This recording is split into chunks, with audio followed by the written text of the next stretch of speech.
place. Dans un premier temps, ce que tu dois faire, c'est étudier ton marché, étudier le marché, analyser les forces que toi tu as, les faiblesses que toi tu as, étudier le produit que tu as l'intention de vendre, etc. Et tu dois comprendre les tendances de ce marché-là.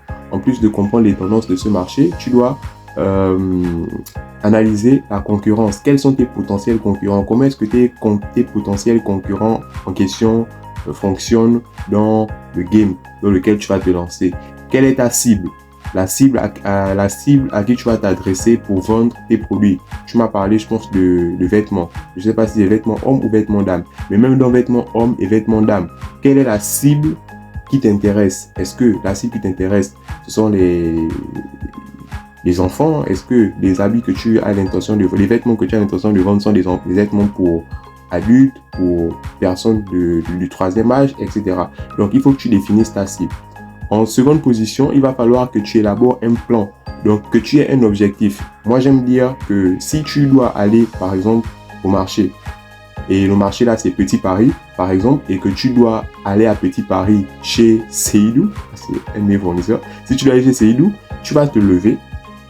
C'est la première des choses que tu vas faire. Tu vas te lever, tu vas sortir de la maison, et en sortant de la maison, tu sais que pour arriver au marché, Petit Paris chez Seydou, tu dois prendre le taxi à tel endroit et le taxi va te laisser à tel endroit et quand tu seras à tel endroit, tu vas marcher pour arriver chez Seydou. Si tu ne sais pas déjà ça, quand tu vas sortir, tu vas divaguer. Si tu sors et tu ne sais pas où tu pars, tu vas divaguer. Donc, c'est la même chose avec le plan. Donc, tu dois te fixer des objectifs. Tu dois avoir un plan. Tu sais que, bon, je commence mon activité là. Je vais arriver à tel endroit. Mais pour arriver à tel endroit, je vais passer par tel chemin, tel chemin, tel chemin. Donc, il faut que tu aies une stratégie de vente. Tu vois?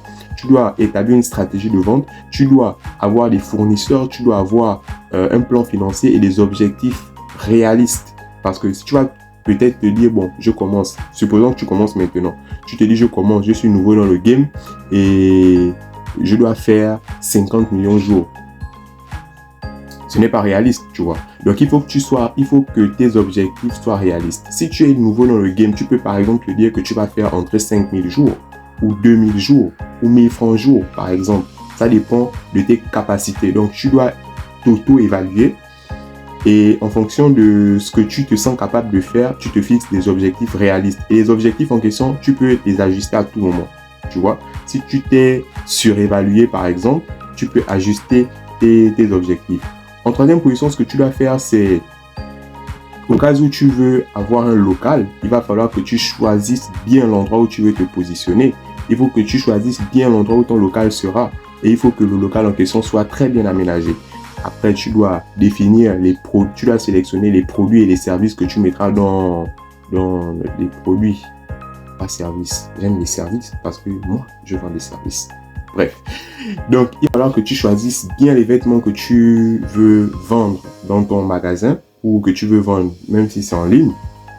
Et en cinquième position, tu dois établir une relation avec tes fournisseurs. Parce que figure-toi que si tu n'as pas de magasin, même si tu as un magasin, figure-toi que ton fournisseur, sans lui, j'ai envie de dire que tu n'es rien. Parce que sans ton fournisseur, tu ne peux pas avoir justement la marchandise que tu veux vendre à ta cible. La marchandise, tu l'as? Oui, je l'ai. Mais pour que tu aies cette marchandise-là, il faut justement que tu aies une bonne relation de confiance et de proximité avec tes fournisseurs et que tes stocks soient toujours bien garantis. Parce que si tes stocks ne sont pas garantis, aujourd'hui, moi, je te dis, je veux tel t-shirt, tu me donnes. Demain, je te dis, je veux un autre t-shirt qui est comme ci, tu me le donnes. Après, demain, quand je viens te voir, je viens te demander les t-shirts, tu me dis, je n'ai pas de t-shirt. Une fois, ça passe. Deux fois, ça commence à devenir chiant et puis le client, il va aller ailleurs. Donc, après, il faut que tu... je vais dire ça comment? Ça parce que c'est un point très délicat. Il faut que tu aies une stratégie marketing bien percutante. Il faut que tu aies une stratégie marketing parce que si tu n'as pas une bonne stratégie marketing, tu vas, je sais pas comment je vais dire ça. Il faut que tu aies une très bonne stratégie marketing parce que si tu n'as pas une bonne stratégie marketing, tu vas tourner en rond. Tu vas tourner en rond. parce que tu sais pas où tu vas, tu sais pas comment, en fait, tu vas poser des actions comme ça au jour le jour, en fait. Donc, tu dois avoir une très bonne stratégie marketing et un branding. Donc, une identité visuelle qui fait en sorte que quand on regarde une publication qui parle de toi ou qui parle des vêtements que toi tu vends, automatiquement on sent que c'est toi, en fait. Donc, si aujourd'hui tu vois par exemple une chemise Zara, tu sauras que c'est une chemise Zara, même si on n'a pas écrit Zara dessus. Si tu vois une chemise Gucci, tu sauras que c'est Gucci, même si on n'a pas écrit Gucci dessus. Si moi je te montre un t-shirt Bokaye, tu sauras que c'est Bokaye, même si on enlève la signature de Bokaye dessus, tu vois. Donc, c'est cette identité-là que tu dois avoir quand tu vends. Même si les articles que tu vends ne portent pas ta marque à toi, mais il faut que quand tu communiques, on sente que c'est toi. On sent que oui, ça sont les habits de tel ou de tel, tu vois. Donc, après, on passe au service client. Donc, le service client en question, c'est justement comme avec tes fournisseurs, tu as une bonne relation. Tu dois aussi avoir une très bonne relation avec tes clients.